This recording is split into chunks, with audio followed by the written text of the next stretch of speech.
Subscribe and click the bell icon for all the television updates. क्या कहना aunty की चाहेंगे तो मैं ऐसी घंटी बजाऊंगी ना. I seriously want to kill such people. छोटे कपड़े मत पहनो, तुम्हारा रेप हो जाएगा. What the hell, I mean this is something. Social media बहुत ज़्यादा एक्टिव हो चुका है. कोई भी चीज़ आती है सोशल मीडिया पे वायरल हो जाता है. वैसे ही 2 दिन से एक आंटी बहुत ज़्यादा वायरल हुई है. क्या कहना आंटी की चाहेंगे तो मैं ऐसी घंटी बजाऊंगी ना. I seriously want to kill such people. I mean yeah because it's I don't know how they have designed their brain to use such words. मुझे ये बात समझ ही नहीं आती. कोई अगर आपकी इन सब स्टेटमेंट्स में कोई लॉजिक अगर नज़र आए तो मैं एक तरीके से सुनूं भी उस चीज़ को. बट छोटे कपड़े मत पहनो, तुम्हारा रेप हो जाएगा. What the hell, I mean this is something, it is very sensitive. This topic is really sensitive, and she being a woman, coming from a woman's mouth, जिनको एक टच, एक कोई स्ट्रेंजर का टच भी एकदम हमें एक फीलिंग देता है कि shit what just happened. That touch is so scary. That rape is such a big issue. I mean it's such a sensitive topic. You can't just use it in your normal common life.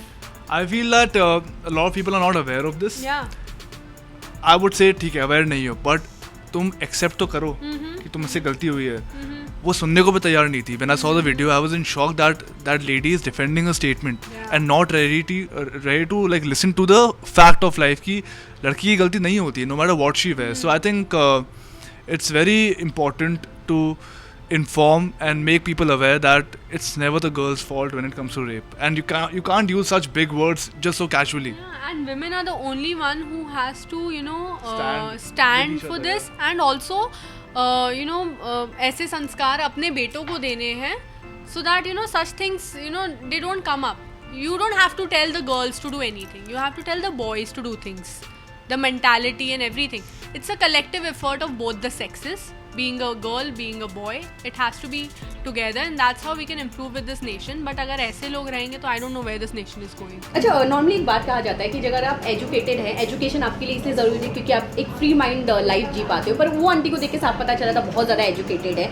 उसके बाद भी इस तरह की mentality लेकर रहना, जबकि उन्होंने खुद शॉर्ट्स कपड़े पहनते हैं. I think education होना चलो इम्पोर्टेंट है, पर अवेयर होना ज़्यादा इम्पोर्टेंट No, it is है. up to you what you take from that education and what you leave it. It's up to you. It's your acceptance, I think. आपके सामने मैं इतनी सारी चीज़ें रख दूँ खाने के लिए, but you would only like to pick up those things which you're interested in. I think it's the upbringing that It's matters. the upbringing also that matters. There are many other factors also.